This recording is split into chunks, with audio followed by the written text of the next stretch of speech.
어느 교회에서요, 담임 목사님이 은퇴를 하시게 됐대요. 그래서 이제 새로운 목사님을 청빙하게 됐습니다. 청빙이라는 말은 청하여 부른다, 그런 뜻이 있어요. 대부분 목사님이나 선생님을 이렇게 모셔올 때 청빙이라는 말을 쓴다 그래요.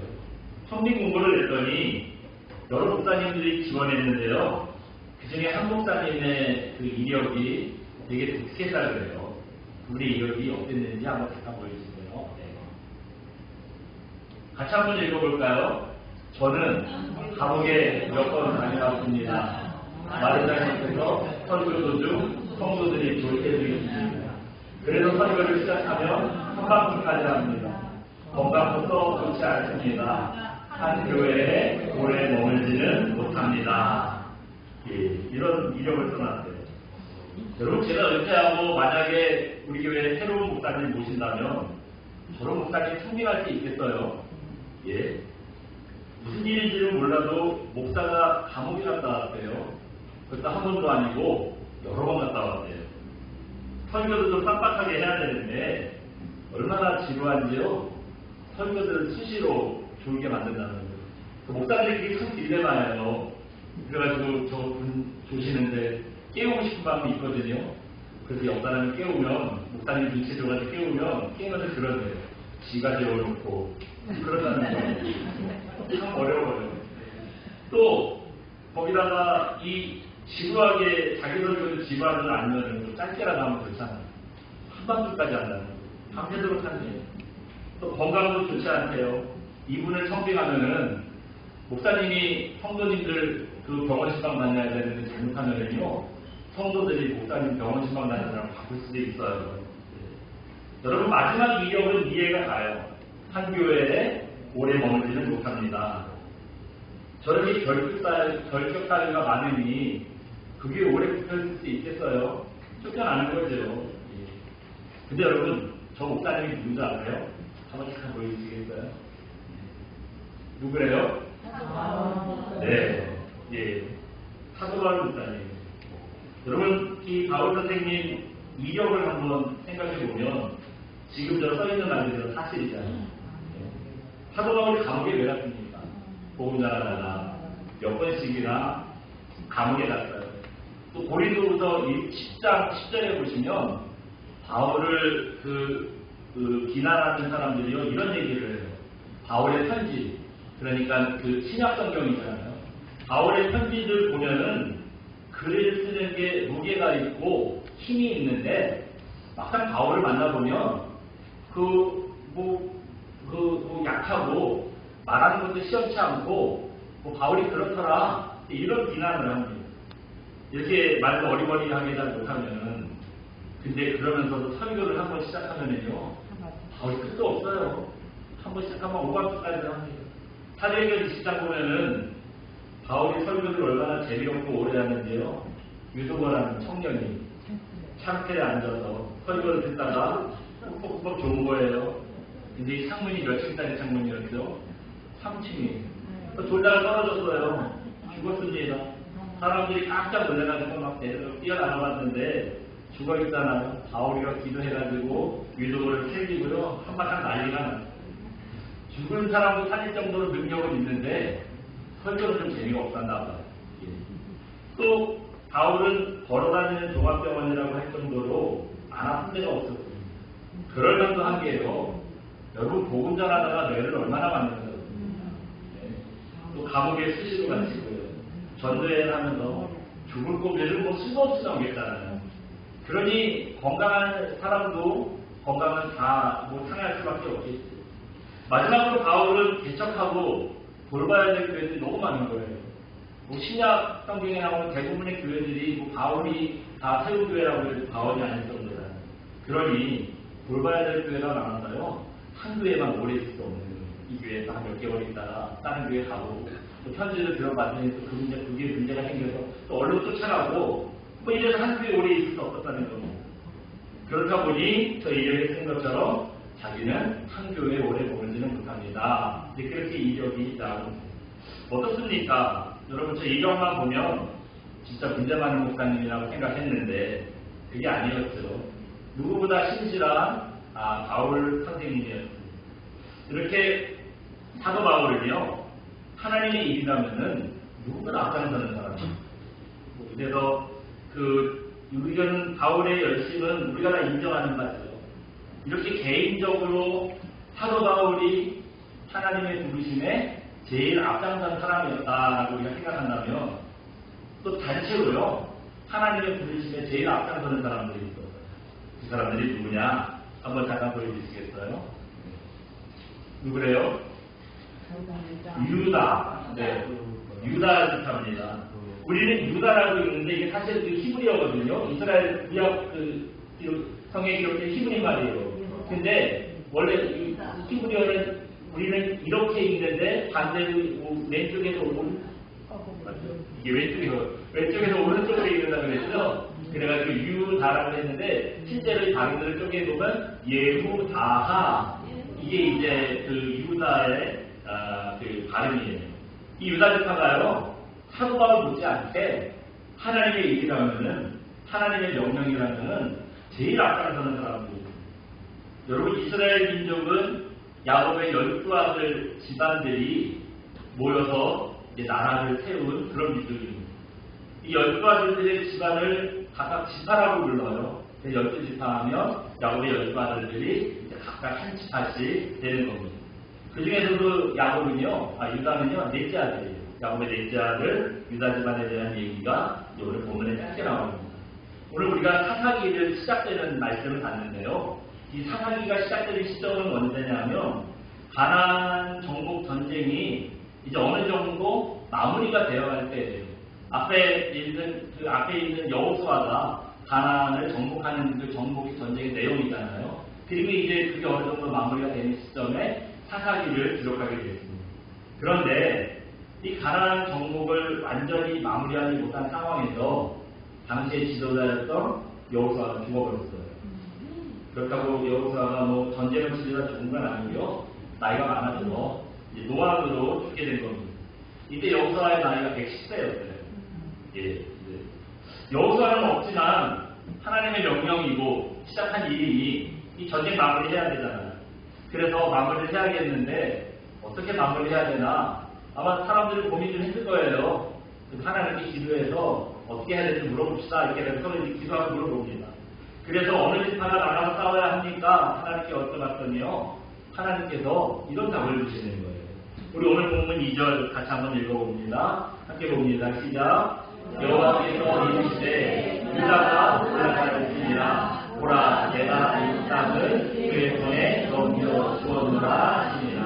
아멘. 예. 어느 지파가 나가서 싸우래요? 유다 지파요.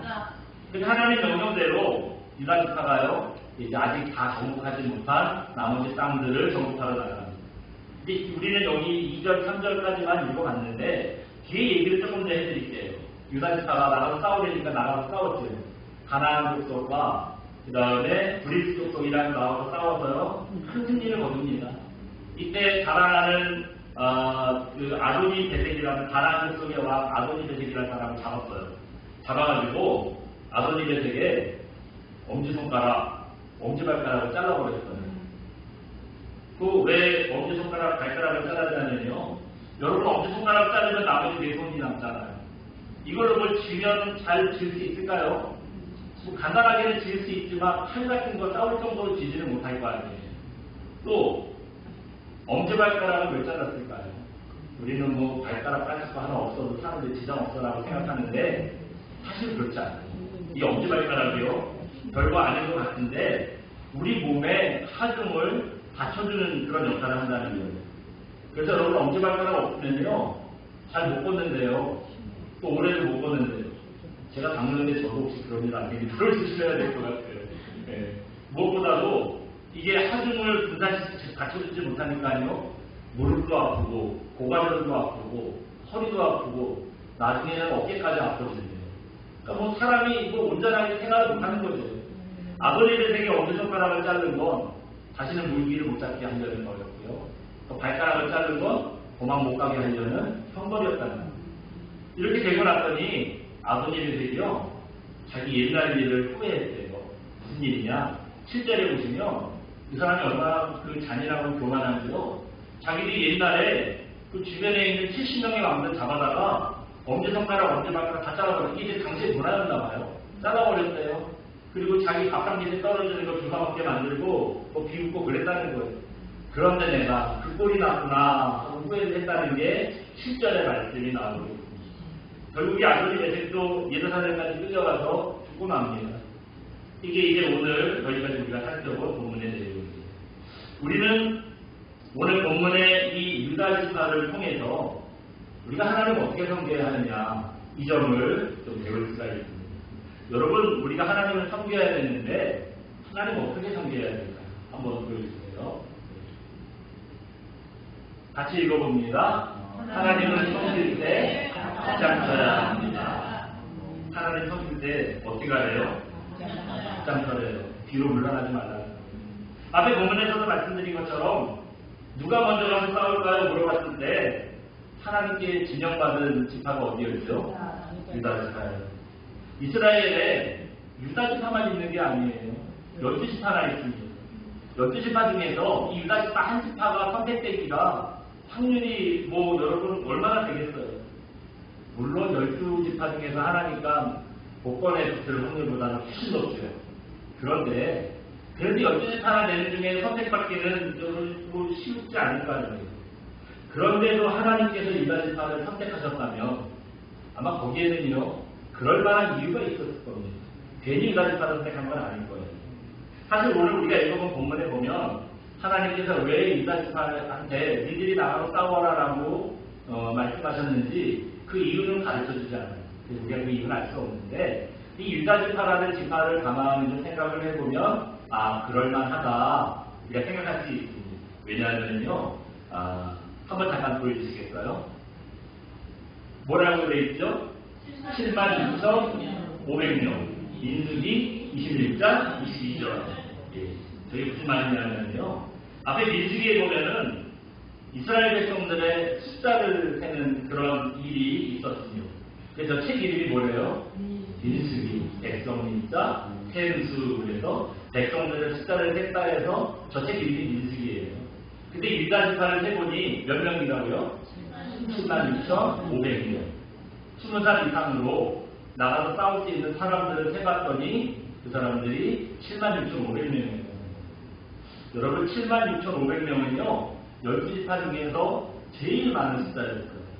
그 이때 나머지 지파들은 대부분 뭐 적은 데는 제일 적은 데는 2만 명대 아니면 3만 명, 4만 명, 5만 명, 또 6만 명 골고루 있기는 했는데 유다 지파는 7만 명이니 제일 많은 숫자였어요.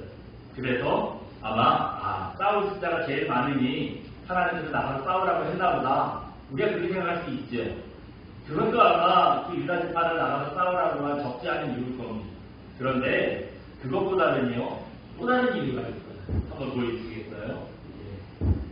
같이 읽어봅니다. 유다 지파는 하나님을 위해서 항상 앞장서는 지파였습니다. 네. 여러분 유다 지파가 어떤 사람들이었대요?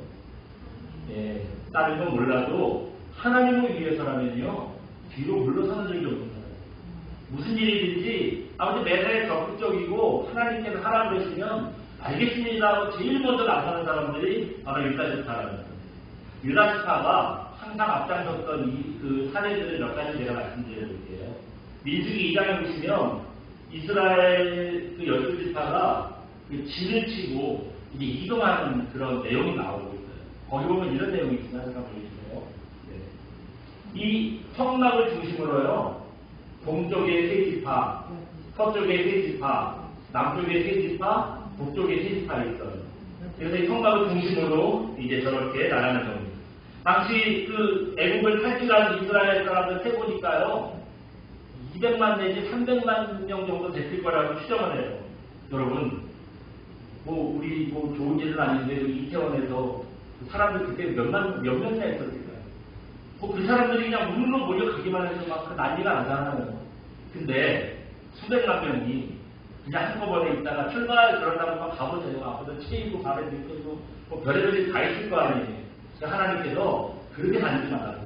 그리고 항상 이 성막을 중심으로 해서요. 이렇게 세지파 이제 흩어지라는 거예요. 그리고 출발할 때 움직일 때 항상 이 대열을 움직이지 말고 움직이라는 거예요. 그런데 이 동쪽에 1번 어느 지파죠? 유다 지파. 유다 지파가 동쪽에 제일 처음에 서는 지파예요.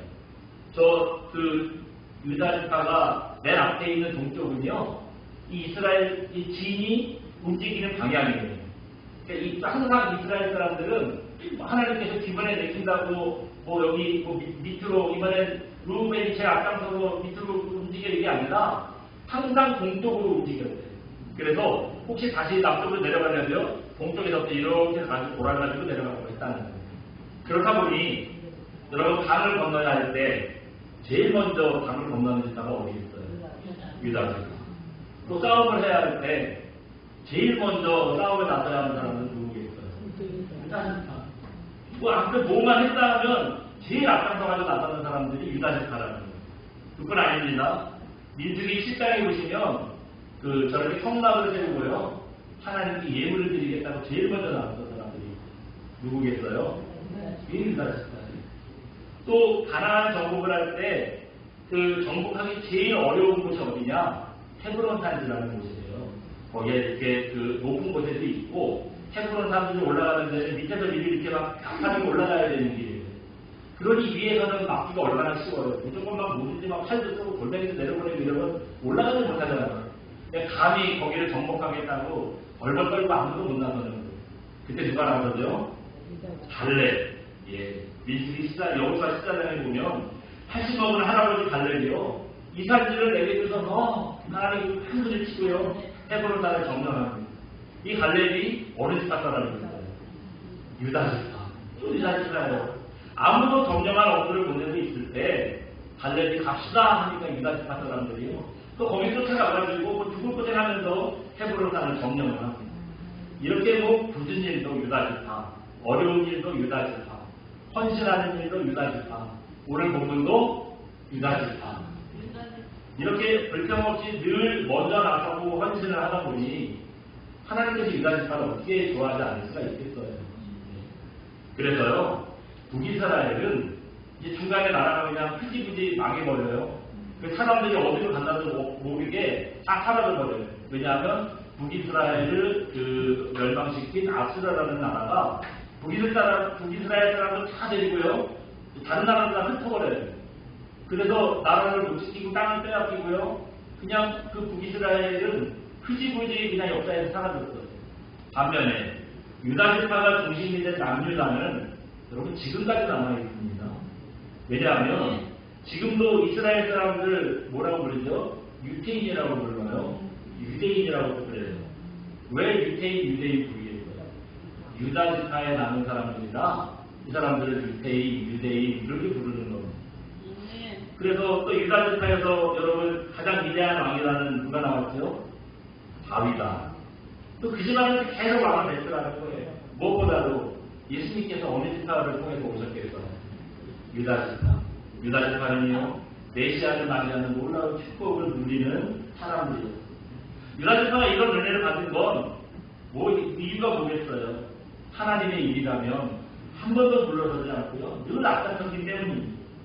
여러분들도 하나님을 위해서 쓰임받아야 될 때 뒤로 물러서시면 안 돼요.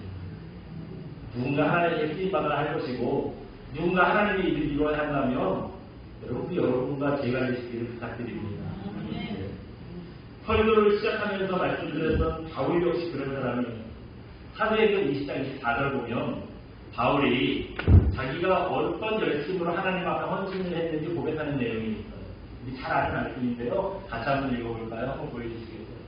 같이 한번 읽어봅니다. 사도행전 20장 24절 말씀. 나의 다정한 일과 예수의 받은 사명 곧 하나님의 은혜의 복음을 증언하는 일을 마치려면 나의 생명조차 조금도 귀한 것으로 여기지 아니하노라.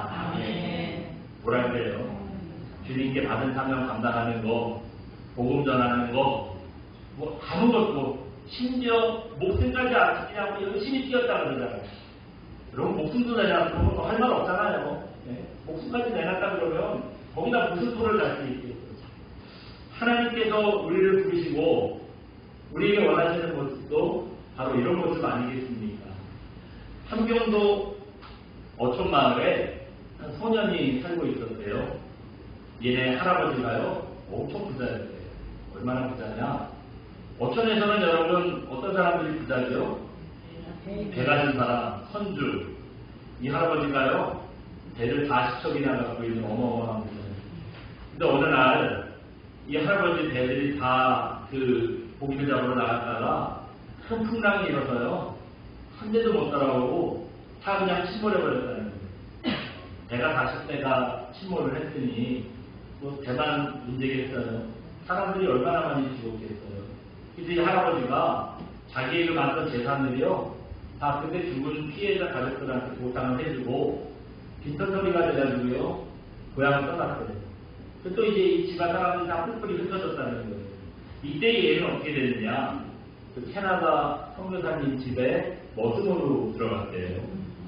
그 집에 종들이 몇 명 있어서 좀 눈치껏 게으름도 피우고 이래도 되는데 얘가요 아무튼 뭐 죽기 살기로 엄청 열심히 일했다는 거예요. 열심히 일하는 사람들 눈에 띄잖아요. 그러니까 선교사님이 보는데 그 가장 어리고 제일 늦게 들어온 애가 아무튼 부지런히 일을 하더라는 거예요. 또 그 집에는 선교사님 집이라 그런지요 이 돈을 좀 숨겨놓고 좀 사람들의 손이 안 타게 해야 되는데 그냥 아무데나 올려놨다는 거예요. 어떤 때는 막 테이블에도 올려놓고 식탁에도 올려놓고 막 그랬다는 거예요. 가끔씩 돈 안 사고도 있고 하는데 근데 얘는요 한 번도 그 돈을 건드린 적이 없어요. 근데 이거는 사실 선교사님이 얘 때문에 얘가 진짜 정직한 아이인가 아닌가 한번 좀 지켜보려고요 테스트라는 게 일부러 그랬다는 거예요. 그러니까 선교사님이 이 아이의 정직함을 본 거예요. 그래서 얘한테 선교사님이 뭐 했겠어요. 얘 불러다가 예수님을 가르치고 복음을 전하고 얘가 이제 싹수가 괜찮잖아요. 얘를 잘 키워서요 미국으로 유학을 보내는 거예요. 네. 이 아이가 누구냐면요 여러분 동화 얘기가 사실이에요. 한번 보여주시겠어요? 네. 누구래요? 고봉 김추선 목사님이에요. 네. 그 우리나라 최초로 신학 박사가 되신 분입니다. 1호 신학 박사예요, 우리나라. 그리고 저기 남대문에 가면 남대문교회라고 뭐 유명한 교회 있죠. 역사가 뭐 100년 이상 우리나라 거의 초창기 교회예요. 그 남대문교회 담임 목사를 하실 거예요. 또 우리 교회가 대한예수교 장로회 대신교단이라는 교단에 속해 있는데 이 대신교단을 설립한 분입니다. 그래서 이제 많이 제가 알고 있어요. 방금 말씀드렸던 이 김수성 목사님의 얘기를 통해서 우리가 두 가지 교훈 얻을 수 있죠. 첫 번째는 정직함입니다. 말하는 말은 정직함이에요. 하나님 앞에 사람들 앞에 어쨌든 정직해야 쓰임 받아야지. 그런데 또 한 가지가 있어요. 뭐냐면 성실함입니다. 성실함이에요. 최초로 이 선교사님이 이 아이를 눈을 들였던 이유가 뭐겠어요? 내가 부지런했거든요. 맡은 일은 어쨌든 성실하게 감당을 했거든요. 여러분 배가 40척이나 있던 부잣집 도련님에서 어느 날 갑자기 남의 집 머슴이 됐는데 그 머슴살이 하는 게 참 쉽지 않았을 거 아니에요. 거기다가 10대 소년이 부모님도 다 같이 헤어지고 얼마나 어려웠겠어요. 근데도 얘가 정직했어요. 또 어쨌든지 맡은 바 일은 뭐 누구 보건 안 보건 성실하게 했대요. 그런 열심이 있으니까 미국에 유학까지 갔다 오는 기회를 얻게 되죠. 그런 은혜를 있지 않습니까? 여러분 인생이 그렇더라고요. 하나님을 위해서 열심을 내면요 분명히 하나님께서 이 유다지파처럼 길을 열어주실 거예요. 또 우리 이준원 목사님처럼 생각지도 못한 은혜를 우리에게 부어주실 겁니다. 그렇기 때문에 여러분 유다지파가 하나님 앞에 열심을 낸 것처럼 우리도 하나님 앞에서 하나님의 일이라면은 뒤로 물러서지 않고 늘 앞장설 수 있는 그런 저녁 되시기를 주님의 이름으로 축원드립니다. 우리 시간 함께 찬양하고 기도하겠습니다. 주님 내가 여기 있사오니 함께 찬양하고 기도하겠습니다.